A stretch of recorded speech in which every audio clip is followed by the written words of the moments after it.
ভরদুপুরের শ্যামনগর চৌরঙ্গি মাদারটিয়ারি অঞ্চলের একটি আবাসনের একটি ফ্ল্যাটে তালা ভেঙে হাজারখানেক টাকা এবং লক্ষাধিক টাকা সোনার গয়না চুরি ঘটল। গৃহকর্তার দাবি সেই সময় কেউ উপস্থিত ছিলেন না। সেই সময় ঘটনাটি ঘটে। এর আগে এমন ঘটনা ঘটেনি, যদিও গৃহকর্তা বলেন 2 মাস আগে বাড়ির মেয়ের বিয়ে হয়েছিল, তারই কিছু সোনা রাখা ছিল আলমারিতে, তাও প্রায় 25,000 টাকা নগদ এবং 10 থেকে 12 ভরি সোনা সমস্তটাই চুরি হয়ে গেছে বলে দাবি করেন। যদিও গোটা বিষয়ে তদন্ত শুরু করেছে নোয়াপাড়া থানার পুলিশ। এই ঘটনায় গোটা আবাসন জুড়ে চাঞ্চল্যের সৃষ্টি হয়েছে।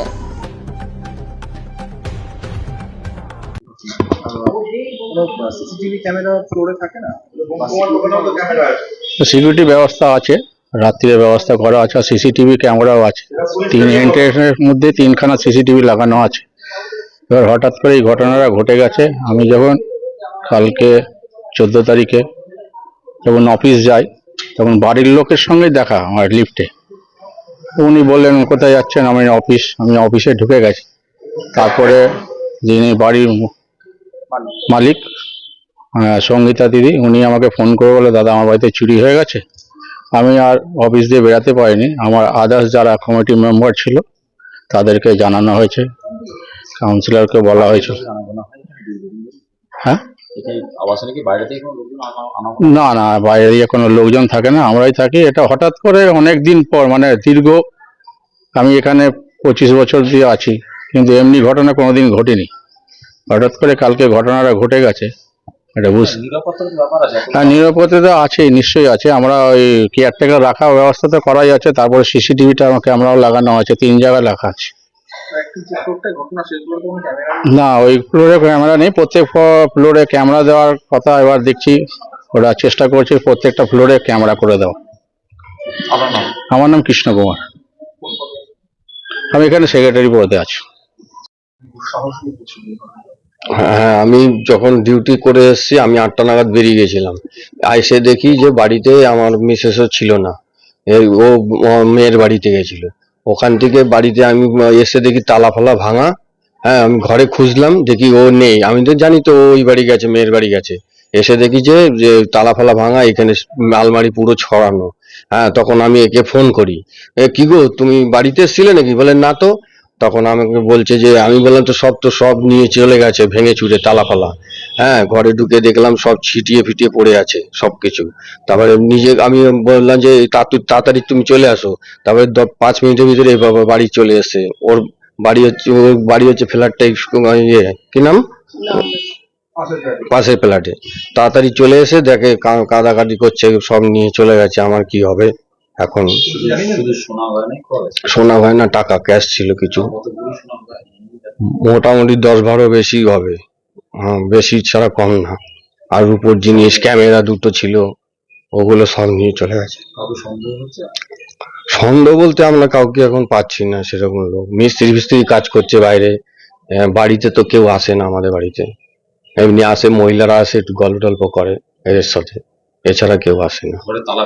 তালা ওইটা হায়াসকোটা ভেঙে ঢুকেছে, লাইট জ্বালিয়ে কাজ করেছে, ভিতরে কাজ করে ওরা বেরিয়ে গেছে। লাইট আমি ঢুকে দেখি লাইট জ্বালানো ঘরের, আমাদের লাইট নিভানো থাকে সবসময়। ঘরে ঢুকে দেখি লাইট নিয়ে পড়েছে। আমার নাম সুব্রত নাথ। ঘটনা হয়েছিল কি, আমি সকালবেলা 9টা 10-এ আমি আমার বাড়ির থেকে বেরোই। আমার হাজবেন্ড সকালবেলা 8টায় ওনার জয়েন্ট এক সাইডে কাজ করে, উনি চলে গেছেন। আমি 9টা 10-এ ঘর থেকে বেরিয়ে, আমার একটা ফার্মাসি আছে, আমি ফার্মাসিতে ছিলাম। আর মানে কালকে আমার মেয়ের এরকম একটা ছিল, ও বললো আমার বাড়িতে আজকে এসো। ওর বাড়ি সামনে ফ্ল্যাটে, আরেকটা ফ্ল্যাটে।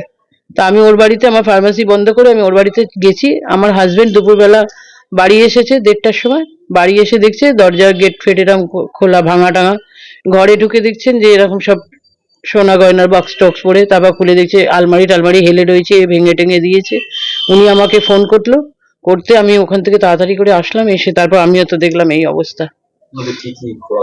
আমার এখানে খোয়া গেছে বলতে 25,000 টাকা ক্যাশ আর 20 লাখ টাকা সোনা। আমার মেয়ের 2 মাস আগে বিয়ে হয়েছে। ওই সোনা গয়নাও কিছু, আমার আলমারিতে কিছু জিনিস, আমার জিনিস ছিল, মেয়ের 2-1টা জিনিস ছিল, কিন্তু ওর গিফট ছিল এখানে, যেগুলো সেগুলো সমস্তই গেছে।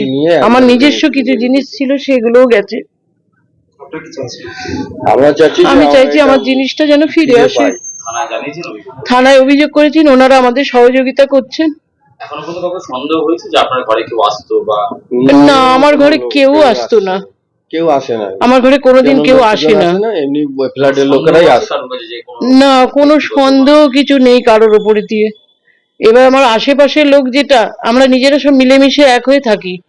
এবার কালকে সুযোগটা হয়েছে কি, কালকে আমার সামনে যারা, একজন সামনের ফ্ল্যাটে একজন বন্ধ, এবার আর পাশে আরো দুজনে, মানে আমাদের এখানে 6টা ফ্ল্যাট, তালা দেওয়া, বন্ধ। 6টা ফ্ল্যাটের মধ্যে 3টে ফ্ল্যাট তালা, খোলা আর ছিল, দুটো যে একটা। খোলা ছিল, তাদের কাজের লোক টোক চলে গেছে, তারা দরজা যথারীতি এমনি বন্ধ করে দিয়েছে, এমনি কলাপসিবল দেয়নি, এমনি বন্ধ ছিল। কিন্তু তারা আওয়াজটা পায়নি কেন, নিচে ফার্স্ট ফ্লোরে আমাদের মিস্ত্রিরা কাজ করছে, যথারীতি আওয়াজ টাওয়াজ হচ্ছে দেখে ওরা এইটা নিয়ে হয়তো ভেবেছে সেখানে এই আওয়াজ, জানি না, সেটা বলতে পারবো না। দুপুরবেলা এত বড় ঘটনা, সুন্দর আতঙ্ক। নিশ্চয়ই আতঙ্কতে তো হবই। আর আমি কালকে সারাদিনই শুতে পারছি না, বুঝতে পারছি না, খালি মনে হচ্ছে হয়তো আবার আসছে, কি ওই ঘরে এসে বসে আছে নাকি, এরকমও একটা মনে হচ্ছে। এগুলো আবাসনের নিরাপত্তাও তো দেখেছি। সেটা তো নিশ্চয়ই।